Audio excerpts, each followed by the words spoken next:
What's up guys, it's Kool-Aid and welcome to another installment of Attack of the Stats. And before I get started, I just want to say that I did accidentally delete my screenshot that I post at the end of every Attack of the Stats video. You know, just kind of proving what the stats were. I will go over them and I still remember what they were, so nothing is going to change other than there won't be a screenshot at the end. I guess you guys are going to have to take my word for it. And if I were to make this up, I'd probably give myself better stats than what I ended up with for this episode. But having said that, let's get into it. This week's loadout is brought to you by Frozen Steel. He's a guy that I play with from time to time and has gotten in TeamSpeak with me a couple times lately. Hello. He's a good guy and good player and suggested a pretty fun loadout for me this week. And this is probably the first loadout I wouldn't suggest using. It's definitely a bit of an oddball loadout. Not that it's not viable. I mean, you can definitely use it for TDM and messing around, but it's definitely not a competition loadout by any means. I actually think I did quite well with it, and I think that's because, you know, I definitely played to the loadout strengths. I suppose I should go over the loadout. It's actually MP7, ACOG, Suppressor, Tac Light, with the Rex as my sidearm. It did not suggest a kit, so I went with Assault because it is the best TDM kit. And he did want me to play 5 games of Team Deathmatch, preferably not Karg or Noshar. Well, obviously this is Karg. You know, just while I was recording these 5 games, I was having a hard time finding servers with a good variety of maps. I actually picked this server because it did have the biggest variety of maps, and we just happened to play on Karg right away. But 2 of the 5 games were on Karg and Noshar. The other 3 were Scene Crossing, which is possibly the worst Team Deathmatch map ever, Firestorm, and Operation Metro. And I actually think I played another half game or so on Operation Metro as well. But the reason, you know, I didn't want to stop and like really handpick servers, maps to try and get the other games, you know, not being played at Karg or Noshar, because, you know, I was playing with some friends. I didn't want to keep them waiting, you know, just for me. So that is the reason why there were the Karg and Noshar games. And I actually talked to Frozen Steel the next day, and he said, you know, it was no big deal. You know, if he really wanted me to play all 5 games on other maps, I would have went back and redone it. But he's a cool guy. He understands, and either way, I mean, it's not going to affect the series very much, or the episode very much. So let's get more into talking about this loadout. The MP7. It's one of my favorite guns. I think it's the 3rd on my list of most kills. However, I do not use any of the attachments in this loadout. The ACOG I would not suggest for any gun, let alone the MP7. But, however, it didn't really hinder me too much in doing this because, you know, the MP7 is meant to be hip-fired. Even though I'm not using the laser in this round or in this series or this episode, it is still, you know, really good for hip-firing. I'd say 8 out of 10 of my kills. Not so much this round. This round I actually did, you know, aim down the ACOG quite a bit. But I'd say in the other 4 especially, 8 out of 10 of my kills were probably hip-fired. Normally I do run the holographic sight on there just because that's my sight of choice. But whatever. I mean, the ACOG doesn't really come into play a whole lot. The suppressor, however, actually worked out really nice for me this round. Most of the other rounds I would have rather had extended mags, which is what I rock when I rock the MP7. It's just kind of a must. 21 rounds is pretty horrible for a gun with this low of damage and this high of rate of fire. As you can see, I mean, it's definitely enough to kill a couple people in one mag, but it's rough. You know, this map's sort of big for a TDM map, so you can kind of pick and choose your fights a little better. But something on like Noshar, running around the middle, you know, it's just going to be too much reloading without running the extended mags. You know, I would love to run suppressor and extended mags on this gun if it were possible, but I mean, it's not, and you know, you got to choose one or the other. And extended mags is definitely the way to go, in my opinion. The tac light. I don't know how well this helps. I'm sure it does. You know, it throws me off sometimes when I run into somebody with a tack light. I kind of forgot that it was even on. I didn't switch it on or off. I'm sure I blinded a few teammates with it, but you know, I run the laser on it. You know, I said this is primarily hip-fire gun for me. That's why I like it. You know, I don't have to stop an ADS, which is, you know, my really fits into my style. And so I pretty much always run the laser on this thing. If it were somehow possible to run extended mags laser with a suppressor for this gun, I would.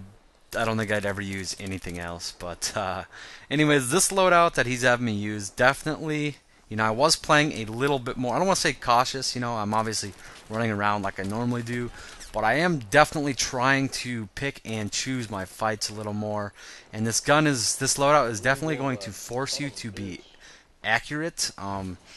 You know, I actually ran a 31.1% accuracy this round, and that's not because, you know, I'm like crazy accurate or anything like that. It's just you know, it basically forces you to engage your target very close. And you know, if you have to get those medium range kills, there's no way you're going to be holding down the trigger and being successful. You're going to be, you know, really tapping it. And you know, like with a lot of your like go-to guns that you use a lot, you know exactly how many bullets you're going to have to put into somebody. You know exactly when to quit firing. With this gun is very, very difficult at medium range. You know, I burst a couple rounds into some guys, quit firing because I thought they'd be dead, but I'd have to start firing again. And there's even one instance where I quit firing twice because I thought a guy was dead, and I had to put another round into him. Unfortunately, he wasn't looking at me. I think he was running away. But that just goes to say this gun at medium range with the suppressor on it's brutal for you know, dropping somebody. You really, really have to be accurate. And this is actually a nice loadout if you want to practice accuracy. If you actually want to you know, force yourself to be accurate to be successful, this is a good loadout for that. It's also, I mean, really nice to go from this loadout to like an AR. You just feel really, really good once you go from this to one of your favorite ARs. So I wouldn't exactly recommend this, but if you are looking for a little bit of a challenge or maybe just something a little bit oddball, this can be a pretty fun loadout to try. And like I said, if you actually just want to, you know, work on your accuracy a little bit, this is also something that you could definitely try out. Anyways, this is Attack of the Stats, so let's talk about what stats I pulled over these 5 games. Win-loss, we won all 5 games. Not a big deal. You know, I ran with the full squad the entire time, or at least most of the entire time. I think Wootloofs went to bed after a couple games. But, you know, I've said this many times already. Few guys can influence 32-player TDM pretty heavily. So I'm not going to talk any further about win-loss. Accuracy. My accuracy for this round, or for this episode, was 28.1%. Now, this is a pretty accurate gun, really accurate gun actually. I don't run anywhere near that high as a whole, but actually using the suppressor and not having extended mags basically forced me to get into that, you know, real close range where you're going to be more accurate. So this episode is kind of more of a product of the gun rather than just the game mode. I mean, regardless of what game mode, you know, you're really going to have to get in tight to be successful with this loadout. Like I said, to get guys at medium range, you are really going to have to be accurate. But, you know, you're not going to want to do that more often than not. You're going to really want to just get in there and hip fire them down with this weapon. Last stat is KDR. Actually, you know, I said score per minute. There is score per minute, but like last week, score per minute did not register soon enough, so we're not going to be talking about that. Nice. I haven't decided if I want to start playing more games just so I can get score per minute in there, but for now, I'm just going to go with what people recommend or what I think is best. And this week was five games, so we're not going to talk about score per minutes. But my KDR was a 2.18. Not really that great. considering this is TDM only. But that was heavily influenced by one game, which was the Scene Crossing game. Was easily my worst game of the series or of the episode. And I think it happened to be my last game of the series, and I think I was running something like well over 2.5 before that game. And that game I ended up going 67 and 40. I did get MVP by about 3,000 points, but I also had like 10 more deaths than anybody in the entire game. That's basically how TDM on Scene Crossing goes for me. A lot of rushing in and dying after a kill or two. So, anyways, that's pretty much all I got for this week's episode. Like I said, it's a fun gun or fun loadout if you want to challenge or just to try something a little bit goofy. I really do like these more oddball setups. So keep that in mind when you're recommending something. Not that I won't do a normal setup that you like or just anything you guys want to see. I'm totally gonna do whoever wins the voting. And that brings me to my last point.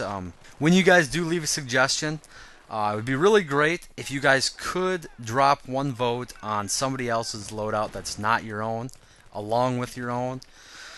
Just so we do get a winner every week. Last week I had a good number of suggestions, but only a couple people voted on other people's suggestions. So just to make sure we get a winner every week, it would be great if you guys could do that. But anyways, that's all I got for you guys. As always, thanks for watching, and I'll talk to y'all later.